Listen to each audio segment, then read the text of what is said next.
गोल। सोनू तू छठी माई के जय बोल, जय बोल सोनू।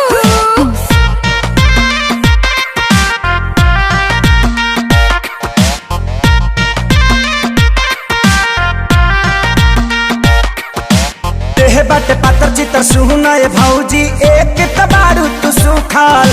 मुहावा झुराही तो हर मार दी जाई छूट जाई परब के भूखल। भौजी छठ कर तारू पहिला नया नया बारू तू महिला। पूरी न छनाई तो से गोल गोल पूजा पाठ में कह दे बुझोल झोल। सोनू हमरा पे भरोसा काहे नहीं खे।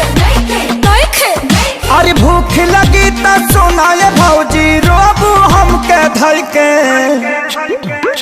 सोनू हमरा पे भरोसा काहे नहीं खे। झूठे मूठे कर तारा हाला, भूख के दिखाए निर्जाला। बात हम कहता नहीं तोल तो। सोनू तू छठी माई के जय बोल, जय बोल सोनू।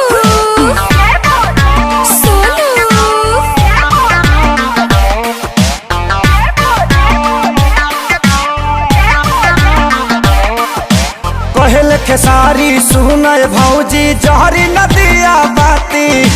हंसी है धनंजय प्यारे लाल आजाद और हंसी है श्याम देहाती। छठी घाटे छुट्टी छुड़ी छुरी रखी है प्रियंका तनी दूरी।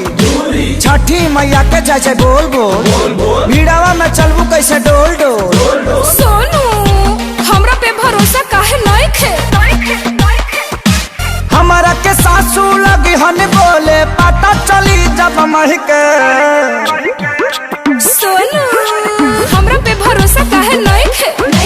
कुछ नहीं बोली हमर मम्मी, हमरा में नहीं खे कोनो कमी।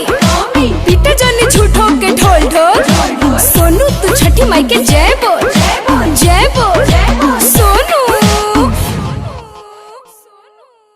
सोनू हमरा पे भरोसा काहे नहीं खे। साल भर पे आइल बटे पोरो ठल्ले बनी हम हूँ तो पोरो।